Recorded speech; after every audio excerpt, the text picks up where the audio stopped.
Hello. कल मैंने विश्व इतिहास का क्लास लिया था जिसमें मैंने डिस्कस किया था कॉजेज ऑफ अमेरिकन रिवॉल्यूशन और आपको बताया था कि certain reasons and causes are behind the American revolution. आज हम आपको ये बताएंगे कि what are the consequences of American revolution, अमेरिकी क्रांति के क्या प्रभाव हुए, और इसको आप थोड़ा सा ब्रॉड आउटलुक से समझने का कोशिश कीजिएगा, क्योंकि माना ऐसा जाता है कि American revolution was a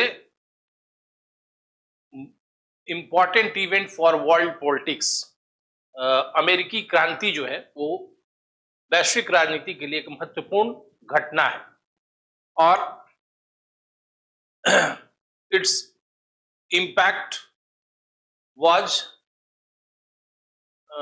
spreading across the world। ये नहीं कि अमेरिकी क्रांति सिर्फ अमेरिका या फिर ब्रिटेन को प्रभावित की, बल्कि संपूर्ण विश्व में इसका प्रभाव माना जाता है ऑन दैट टाइम। मतलब उस समय काल में जब चारों तरफ ऑटोक्रेटिक मोनार्क, मतलब निरंकुश साम्राज्य, निरंकुश राजतंत्र था, उस समय इस क्रांति के कारण एक बिल्कुल इनोवेटिव घटना मानी जाती है, क्योंकि America was the first continent और country which was established democratic setup of administration.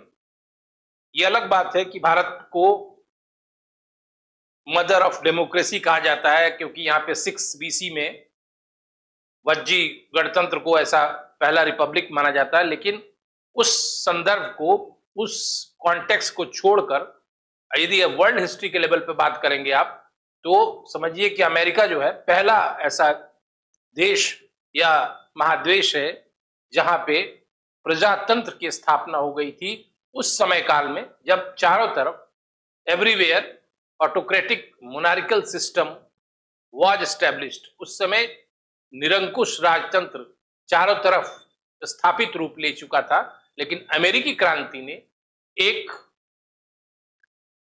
अभिनववादी कदम के तौर पे प्रजातंत्र की स्थापना की, और प्रजातंत्र की स्थापना से संपूर्ण विश्व में कई प्रकार के परिवर्तन हुए, जिसे क्रमवार बताना आपको जरूरी हुआ।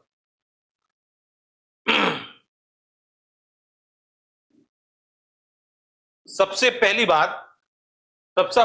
पहला बात, अमेरिकी क्रांति ने एक सर्वव्यापक प्रभाव डाला, न सिर्फ आर्थिक क्षेत्र में बल्कि राजनीतिक क्षेत्र में और सामाजिक क्षेत्र में इसके प्रभाव दूरगामी हुए। तो इन प्रभावों को अगर आप पॉइंट वाइज डिस्कस करेंगे तो आपके पास कंटेंट होगा और आपका जो आंसर होगा वो एक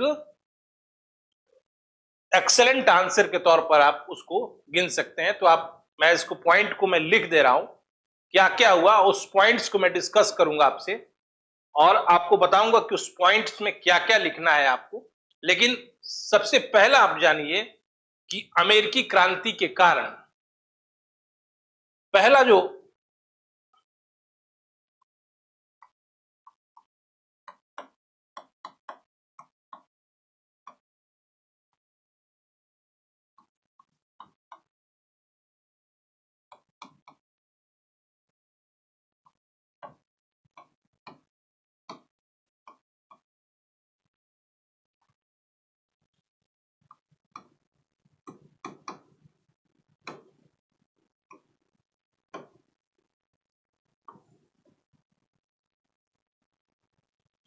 पहला जो प्रभाव हुआ कि उसमें ब्रिटेन में जो सम्राट था, मोनार्क जो था, वो जॉर्ज थर्ड था, और उसके ऑटोक्रेटिक रूल का अंत हुआ। अंत हुआ का मतलब उस समय जो शासन करता था जॉर्ज तृतीय, उसने क्या समझा था कि उसका एक पर्सनल लॉ था, व्यक्तिगत शासन था, और पार्लियामेंट और कैबिनेट को he considered as a institution for the fulfillment of my wish। यानी पार्लियामेंट यानी संसद और कैबिनेट को जॉर्ज तृतीय अपनी इच्छाओं की पूर्ति की संस्थाएं समझता था और कोई सेपरेट एग्जिस्टेंस पार्लियामेंट या कैबिनेट का नहीं था। और जैसे ही इस अमेरिकी क्रांति के कारण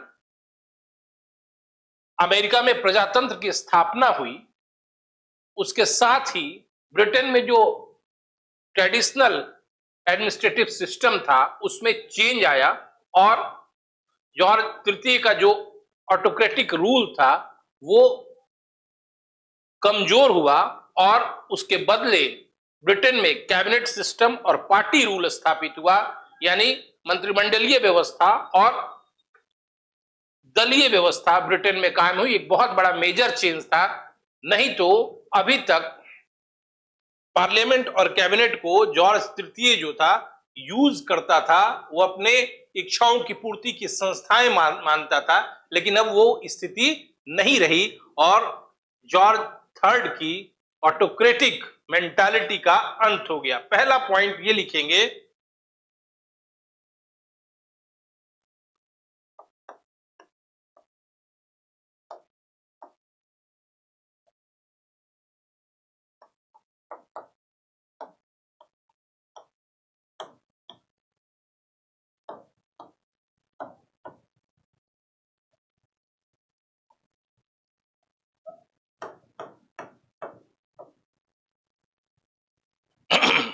जॉर्ज थर्ड की जो निरंकुश प्रशासनिक प्रणाली थी उसका अंत हो गया और ब्रिटेन में नई नई शासन की व्यवस्था आई, जिसको कहते हैं मंत्रिमंडलीय शासन या फिर पार्टी दलीय शासन। ठीक है, ये पहला मेजर परिवर्तन हो। यदि अपने स्वतंत्रता संग्राम में अपने क्रांति में सफल नहीं होता और ब्रिटेन की औपनिवेशिक पकड़ वहां बनी रहती, तो ये माना गया है कि जॉर्ज तृतीय की जो निरंकुशवादी और साम्राज्यवादी शासन ब्रिटेन पर थोपी गई थी, पकड़ थी जिसकी इंग्लैंड पर, वो हमेशा हमेशा के लिए स्थापित रूप ले लेती, स्टैब्लिश्ड फॉर्म में हो जाती और वह फिर ब्रिटेन में दलीय प्रणाली या मंत्रिमंडलीय शासन की व्यवस्था का विकास रुक जाता, हिंडर्ड हो जाता। ठीक है, पहला पॉइंट। दूसरा चेंज क्या हुआ,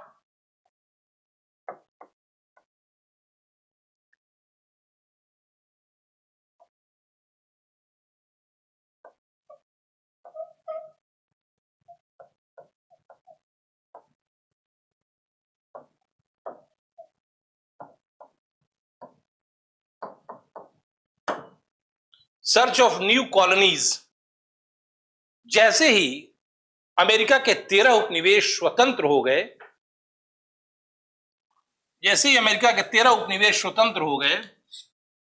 ब्रिटेन का जो औपनिवेशिक प्रतिष्ठा था या व्यापारिक प्रतिष्ठा था वर्ल्ड लेवल पर, वो हैम्पर किया, क्योंकि हर कंट्री का कुछ प्रेस्टीज होता है और उसने औपनिवेशिक विस्तार किया था, उपनिवेशों की स्थापना की थी और उसकी अर्थव्यवस्था के, ब्रिटेन के इकोनॉमी का बेस था ये उपनिवेश कॉलोनीज। और इससे क्या हुआ कि वर्ल्ड लेवल पर इंग्लैंड की प्रतिष्ठा, प्रेस्टीज पर आघात पहुंचा और ब्रिटेन में एक नया चिंतन, एक नया थॉट डेवलप किया कि हम अमेरिका के बदले अब नए क्षेत्रों की तरफ रुख करें और वहां पे जाकर नए कॉलोनीज को एस्टैब्लिश करें। इस कारण ब्रिटेन ने अब नए क्षेत्रों की खोज की और वहां औपनिवेशिक विस्तार करने का प्रयास किया और इसी कारण अब ऑस्ट्रेलिया और न्यूजीलैंड जैसे क्षेत्रों में ब्रिटेन ने अभियान किया और वहां पे उपनिवेशों की स्थापना की। यह भी एक बहुत बड़ा परिणाम था अमेरिकी क्रांति की, क्योंकि 13 उपनिवेशों ने अपने को स्वतंत्र कर लिया और वहां पर ब्रिटेन का ऑटोक्रेटिक इंक्रोचमेंट, अतिक्रमण या इंटरफियरेंस, हस्तक्षेप समाप्त हो गया और अमेरिका स्वतंत्र हो गया। इसीलिए ब्रिटेन ने नए क्षेत्रों की खोज की औपनिवेशिक स्थापना के लिए और ऑस्ट्रेलिया और न्यूजीलैंड जैसे क्षेत्रों में नए उपनिवेशों की स्थापना हुई। तीसरा चेंज क्या हुआ, इस अमेरिकी क्रांति के कारण अलग अलग जो प्रभाव थे वो कुछ देशों पर भी हुए, जैसे कि फ्रांस, जैसे कि अमेरिका, जैसे कि खुद ब्रिटेन पे प्रभाव हुआ। ठीक है, तो उसी एक प्रभाव का एक हिस्सा है कि जो ट्रेडिशनल कॉलोनियल पॉलिसी थी ब्रिटेन की, जो परंपरागत औपनिवेशिक नीति थी ब्रिटेन की, उसके बारे में फिर से रीथिंकिंग शुरू हुआ।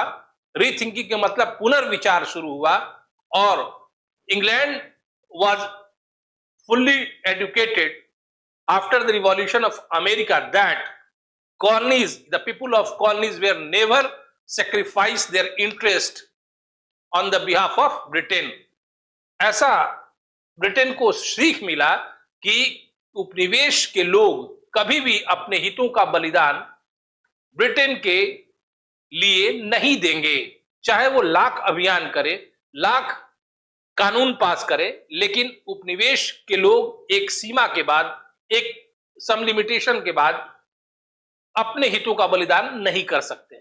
और ये रीथिंकिंग पूरे शासन में और सरकार स्तर पर ये रीथिंकिंग हुआ कि आखिर हम ऐसी कौन सी पॉलिसी अडॉप्ट करें, कौन सी नीति अख्तियार करें, ताकि उपनिवेशों में हमारा शासन जो है लंबे समय तक बना रहे। इसलिए रीथिंकिंग के बाद, पुनर्विचार के बाद, रिव्यू के बाद ब्रिटेन के राजनेताओं ने ऐसा सोचा कि अब हमें औपनिवेशिक नीति में बदलाव लानी होगी और हमें sympathetic and liberal policy, we should adopt sympathetic and liberal policies towards colonies या for the peoples, towards peoples of colonies. अब हमें एक सहानुभूतिपूर्ण और उदारता वाली नीति उपनिवेशों के प्रति अपनानी चाहिए, तभी हमारा शासन लंबे समय काल तक उपनिवेशों में बरकरार रखा जा सके। क्योंकि रिसेंट एग्जाम्पल उनको मिला था अमेरिकी उपनिवेशों के रिवॉल्यूशन के सफल होने के कारण।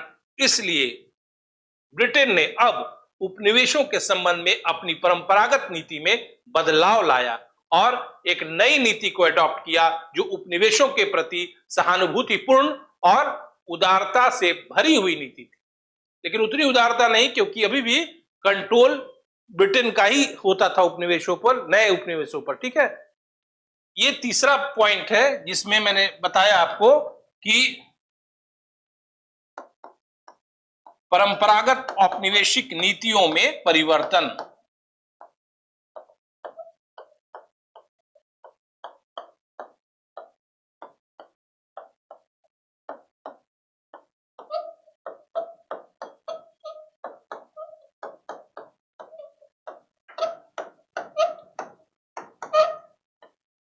Changes occurred in traditional colonial policies. ठीक है ना, परंपरागत औपनिवेशिक नीतियों में परिवर्तन हुआ। ठीक है, अब सहानुभूतिपूर्ण और उदारतावादी नीति ब्रिटेन ने अख्तियार की। अगला मेजर ये क्या हुआ, कॉन्सिक्वेंसेस क्या हुआ? एक और कॉन्सिक्वेंसेज हुआ जो कि बहुत इंपॉर्टेंट है, वह था वो यूरोपीय विचारधारा में परिवर्तन। संपूर्ण यूरोप में उसका प्रभाव पड़ा, यानी माना जाता है कि अमेरिकी क्रांति का प्रभाव संपूर्ण यूरोप पर पड़ा। ये प्रभाव ये पड़ा कि यूरोप में बहुत सारे देश थे और सारे देशों में ऑटोक्रेटिक मोनार्कियल रूल, यानी निरंकुश राजतांत्रिक व्यवस्था या शासन कायम थी।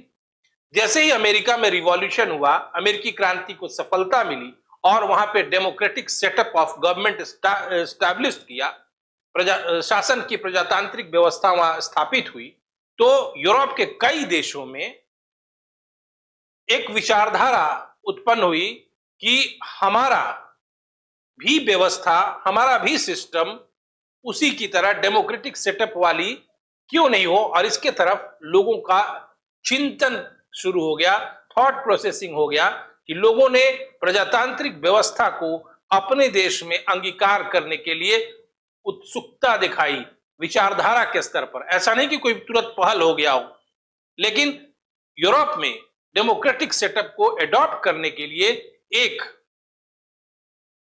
क्या कहते हैं उसको, एक इंट्यूशन, एक विचारधारा के स्तर पर एक उत्प्रेरणा लोगों के बीच, लोगों के मानसिकता में उत्पन्न हुई और लोग राजतांत्रिक व्यवस्था के बदले प्रजातांत्रिक व्यवस्था, जिसमें हर व्यक्ति को समान अधिकार हो और जहां स्वतंत्रता, समानता और भातृत्व भाव हो, ठीक है, इस तरह की व्यवस्था को लोग स्वीकार करना चाहते थे और ऐसा विचारधारा के स्तर पर सोचने लगे। क्योंकि उस समय on that time Europe was govern by the autocratic monarchial rule. उस समय यूरोप जो था वो निरंकुश राजतांत्रिक व्यवस्था के द्वारा शासित था। अब लोगों के विचार प्रजातांत्रिक व्यवस्था को एडॉप्ट करने की तरफ आया। यह भी एक बहुत बड़ा चेंज। चौथा जो मेजर प्रभाव हुआ इस अमेरिकी क्रांति का, वो था फ्रांस पर प्रभाव, इन्फ्लुएंस ऑन फ्रांस। यानी फ्रांस पर प्रभाव क्या हुआ? फ्रांस ने इस क्रांति में अपने सैनिकों को क्रांतिकारियों के तरफ से लड़ने के लिए भेजा था। यानी फ्रांसीसी सेना अमेरिकी क्रांतिकारियों के साथ ब्रिटेन के विरोध में लड़ी थी और पूरे संघर्ष काल के दौरान, क्रांति के अंतर्गत जो राष्ट्रीय संघर्ष हो रहा था अमेरिका में, उस दौरान फ्रेंच सैनिकों ने नजदीक से उन विचारधाराओं को देखा जैसे राष्ट्रीयता, जनतंत्र, स्वतंत्रता, समानता, नेशनलिटी, ठीक है, डेमोक्रेसी, ठीक है, फिर फ्रीडम, फिर इक्वालिटी। इन सब विचारधाराओं से फ्रांस के सैनिक काफी आकर्षित हुए और on that time France was ruled by A autocratic monarch, that's autocratic monarch Louis 16। उस समय फ्रांस एक निरंकुश राजा के द्वारा शासित था जिसका नाम था लुई 16वां और ही वाज फ्रॉम बुर्बो डायनेस्टी, ठीक है। वह जो था लुई 16वां, वो बुर्बो राजवंश का था और पूरे फ्रांस में उस समय मैल प्रैक्टिसेस, करप्शन भरा हुआ था और राजा का ही कहना कानून था, पार्लियामेंट थी, पार्लियामा थी, लेकिन उसका कोई वैल्यू नहीं था। इस खराब दयनीय अवस्था को फ्रेंच वासी बदलना चाह रहे थे और क्रांति के तौर पे उस स्थिति को लाना चाह रहे थे जैसे अमेरिका में उन्होंने अपनी आंखों से देखा था कि कैसे अमेरिकी स्वतंत्रता, समानता वाली व्यवस्था यानी प्रजातांत्रिक व्यवस्था को एस्टैब्लिश किया। यह फ्रांस के सैनिक देखकर अपने देश गए और ऐसा माना जाता है कि the result of American revolution was the catalyst and influencer for the French revolution. ऐसा माना जाता है कि अमेरिकी क्रांति एक उत्प्रेरक का कार्य की फ्रांस की क्रांति की। इसलिए फ्रांस का जो क्रांति है अमेरिकी क्रांति से काफी प्रभावित है, क्योंकि दयनीय दशा को बदलने के विचारधारा, बुर्बो राजवंश के शासक लुई 16वें को हटाने की विचारधारा फ्रेंच सैनिकों में अमेरिकी स्वतंत्रता संग्राम में भाग लेने के कारण आई थी और सिर्फ वक्त का इंतजार था और वह जब वक्त आया तो फ्रांस के लोगों ने वैसी स्थिति दिखा दी जैसे कि अमेरिका में हुआ था और फ्रांस में 1789 में क्रांति हुई और वो क्रांति सफल हुई। अगला विचारधारा ये है, अगला विचारधारा नहीं बल्कि अगला प्रभाव ये है अमेरिकी क्रांति का कि खुद अमेरिका में भी इसका इन्फ्लुएंस देखा जा सकता है। अमेरिका में बहुत सारे परिणाम हुए। ये तो अलग बात है कि अमेरिका आजाद हो गया, अमेरिका ने अमेरिकन कॉलोनी जो थे आजाद हो गए, लेकिन अमेरिका के सोसाइटी में भी, समाज स्तर पर भी बहुत सारे बदलाव हुए और आर्थिक स्तर पर भी बदलाव हुए। उन प्रभावों को भी हमको समझना होगा। तो अगला पॉइंट लिखते हैं हम,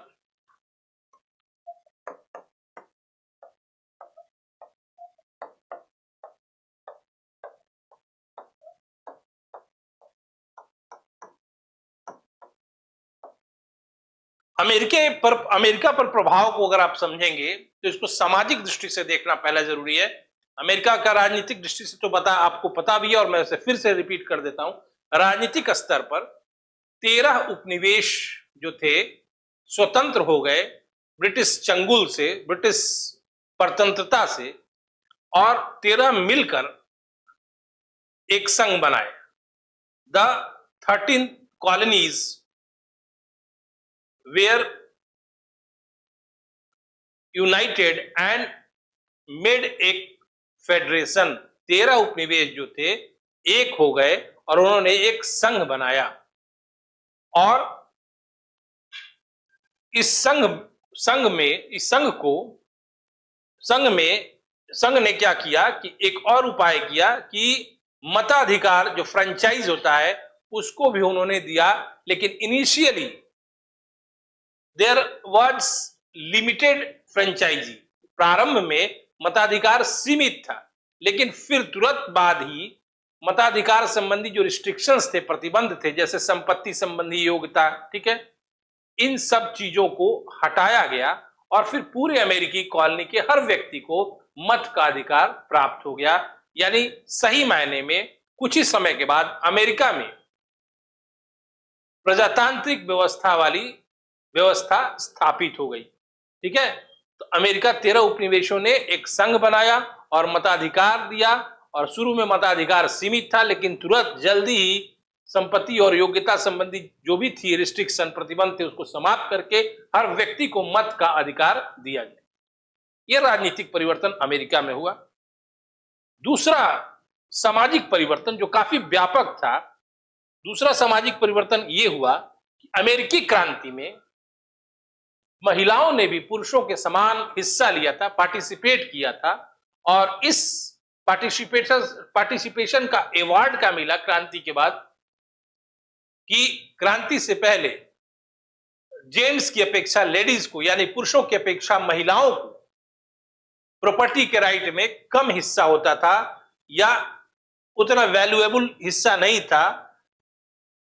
लेकिन अमेरिकी क्रांति की सफलता के बाद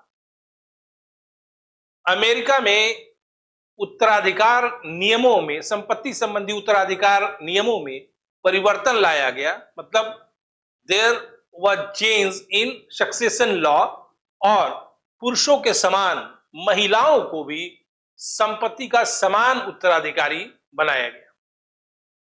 ये एक बहुत बड़ा चेंज था, महिलाओं को वुमेन एम्पावरमेंट के लिए भी कह सकते हैं, ठीक है ना। तो ये बहुत बड़ा चेंज आया था।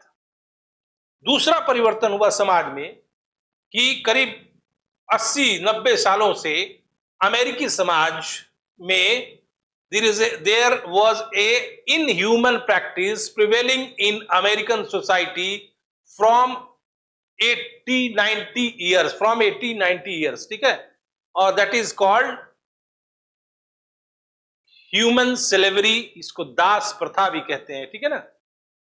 इस स्लेवरी को एबॉलिश कर दिया गया 1861 में, 1861 में हमेशा के लिए दास प्रथा को समाप्त कर दिया गया, ठीक है। और यह दास प्रथा उसके बाद अमेरिका से हमेशा के लिए समाप्त हो गया और हर व्यक्ति को, each and every person have equal rights, ठीक है ना।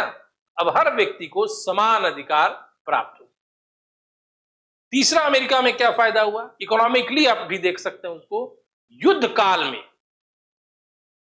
इकोनॉमिकली बाद में आते हैं, पहले अभी सोसाइटी में देखिए कि और क्या मेजर चेंज आया, इकोनॉमिकली भी डिस्कस करना है। सामाजिक स्तर पर एक बहुत बड़ा मेजर चेंज आया जिसका इफेक्ट पॉलिटिकल भी था, उसका राजनीतिक प्रभाव भी था। सबसे बड़ा मेजर चेंज आया कि America was established as a secular state. America जो था वो एक धर्मनिरपेक्ष देश के रूप में स्थापित हो गया, क्योंकि टॉमस पेन्स, जेफरसन जो जैसे स्कॉलर जो थे, उन्होंने इसके लिए काफी प्रयास, काफी इनिशिएटिव लाया। तो Thomas Paine's passed a act in parliament and prevented the government to interfere in the religious matter of any citizens of America। Thomas Paine's ने एक अधिनियम पारित कराया संसद में और सरकार को रोक दिया किसी भी व्यक्ति के धार्मिक मामलों में हस्तक्षेप करने का। और यहां पे धर्म को इंडिविजुअल मैटर, व्यक्तिगत मामला माना गया और अमेरिका को एक सेकुलर स्टेट, एक धर्मनिरपेक्ष राज्य घोषित किया गया। जेफरसन ने भी एक एक्ट लाया पार्लियामेंट में, जिसको कहते हैं रिलीजियस टॉलरेंस एक्ट, धार्मिक सहिष्णुता नीति, ये जो पॉलिसी थी वो बाद में मॉडर्न लॉ एंड ऑर्डर के लिए एक आइडल बना। आगे के आधुनिक कानून और व्यवस्था के मामले में ये एक आदर्श बना और बाकी बाद के दूसरे देशों के शासन में भी इसको स्वीकार किया गया। यानी धर्म, किसी भी धर्म को तवज्जो नहीं देकर हर धर्म के प्रति समभाव सहिष्णु नीति को अपनाना सरकार का मुख्य ध्येय हो गया। भारत में भी इसको अपनाया गया। India is also a secular state. दूसरी बात कि अब व्यक्ति को चाहे जिस प्रकार का वो वर्शिप करे, पूजा पाठ करे, जैसा क्या कहते हैं उसको, ऑर्थोडॉक्स कर्मकांड करे, अब सरकार या कोई व्यक्ति उसमें हस्तक्षेप नहीं कर सकता था और हर व्यक्ति को इंडिविजुअल आजादी हो गई कि वो जिस ईश्वर की आराधना करे, जैसी आस्था रखे, जैसा बिलीव रखे, फेथ रखे। अब सरकार या प्रशासन, सरकार या राज्य दोनों ही धर्म से पृथक कर दिए। Religion was separated from administration as well as state. अब सरकार और राज्य दोनों से धर्म को पृथक कर दिया गया and religion was considered as a individual matter. ठीक है ना। अब धर्म को एक व्यक्तिगत मामला स्वीकार किया। ये बहुत बड़ा चेंज था उस समय के समय में जब चर्च हावी था यूरोपियन कंट्रीज पे और अमेरिका ने अंग्रेजी चर्च व्यवस्था के प्रोमिनेंसी को, प्रमुखता को समाप्त कर दिया और हर व्यक्ति को अब ये राइट हो गया कि वो जैसा रिलीजन अपनाना चाहता है, जैसी आस्था रखना चाहता है, जैसा बिलीव रखना चाहता है वो रख सकता है। अमेरिका पर इकोनॉमिकली भी प्रभाव पड़ा इस अमेरिकी स्वतंत्रता संग्राम का। वो क्या पड़ा? युद्ध काल में, यानी कि क्रांति के काल में अमेरिका में बाहर की वस्तुओं का आगमन, मतलब आयात कम हुआ, जिसके कारण अमेरिकी उद्योग धंधों ने कई ऐसे प्रोडक्ट्स का प्रोडक्शन करना शुरू किया, नए उत्पादों का उत्पादन करना शुरू किया। इससे ग्रेजुअली धीरे धीरे क्या हुआ कि अमेरिका जो था बाहर के देशों के सामान पर निर्भर कम हो गया। युद्ध काल के दौरान सामान की जरूरत होती ही है और उसकी आपूर्ति के लिए अमेरिका के जो उद्योग धंधे थे उन्होंने कई ऐसे सामानों का उत्पादन शुरू किया जिससे डिपेंडेंसी जो थी अमेरिका की फॉरेन कंट्रीज के प्रति वो कम हो गई।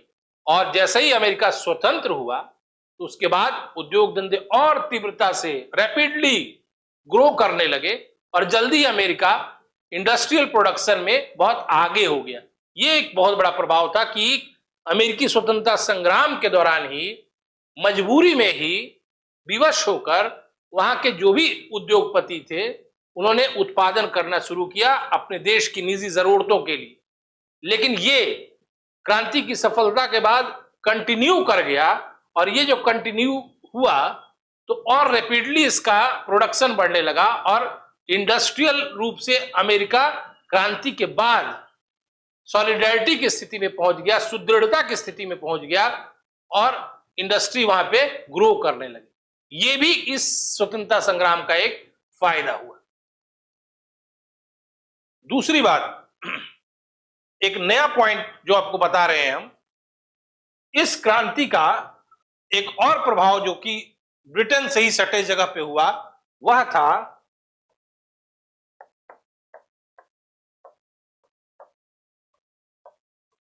आयरलैंड पर प्रभाव।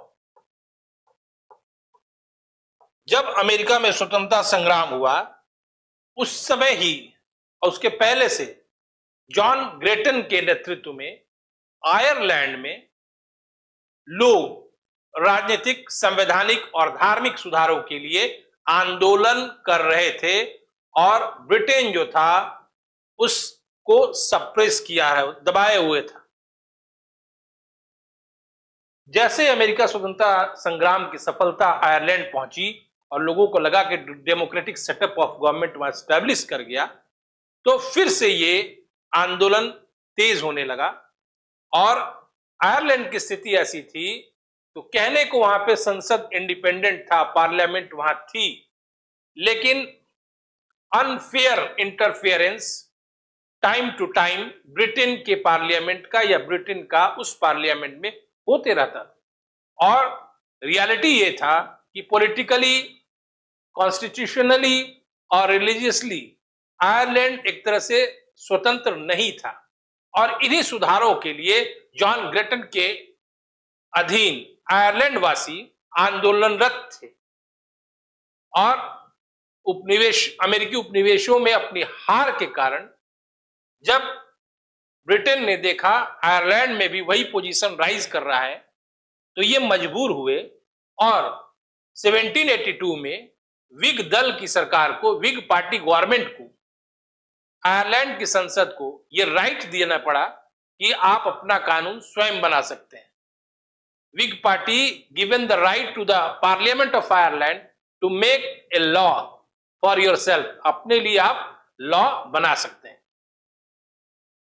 लेकिन घटनाक्रम कुछ बदलते गया।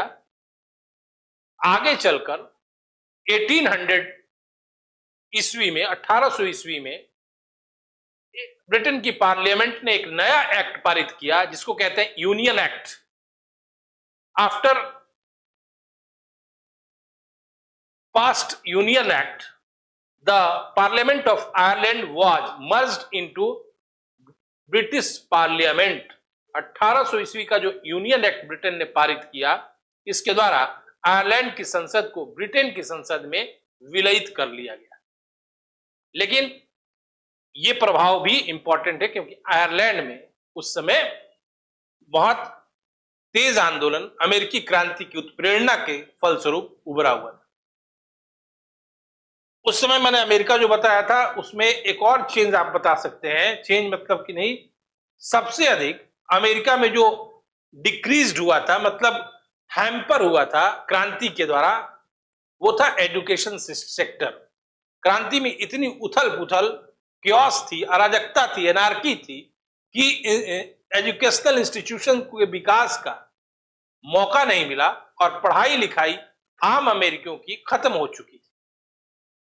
लेकिन after the success of American revolution they thought that education is the basic for our progress and prosperity। अमेरिकी क्रांति की सफलता के बाद उन्होंने, अमेरिकी वासियों ने ऐसा सोचा कि शिक्षा जो है आधार है हमारा समृद्धि का और विकास का। इसलिए फिर से शिक्षा के सुधार के लिए, विकास के लिए एक नया प्रयास शुरू हो गया और इसमें इनिशिएटिव लिया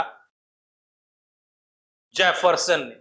जेफरसन के बताए मॉडल के हिसाब से अमेरिका में विद्यालयों की स्थापना हुई, स्कूलों की स्थापना हुई और फिर शिक्षा का विकास पुनः पूरी तीव्रता के साथ अमेरिका में हो गया और थोड़ी दिन बाद अमेरिका एजुकेटेड हो गया। और इसी समय काल में एक और चेंज आया, वो भी एजुकेशन सेक्टर से ही संबंधित है कि इस समय कुछ समाचार पत्र छपने लगे और कुछ ही समय में बहुत अधिक समाचार पत्र, newspaper were published in America.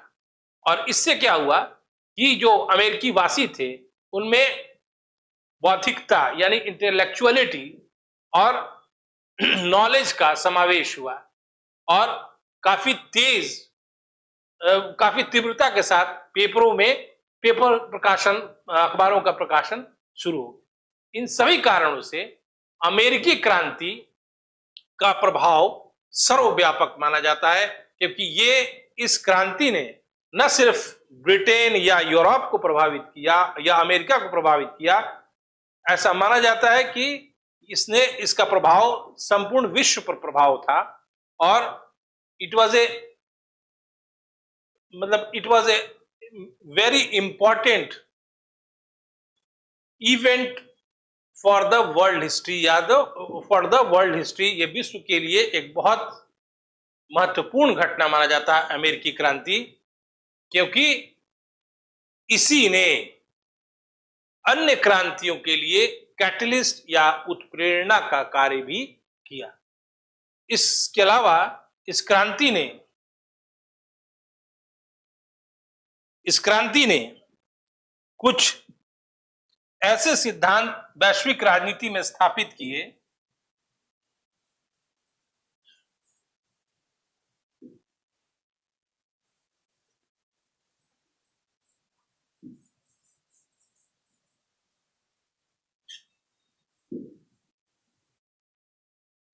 जो एक माना जाता है ऐसा कि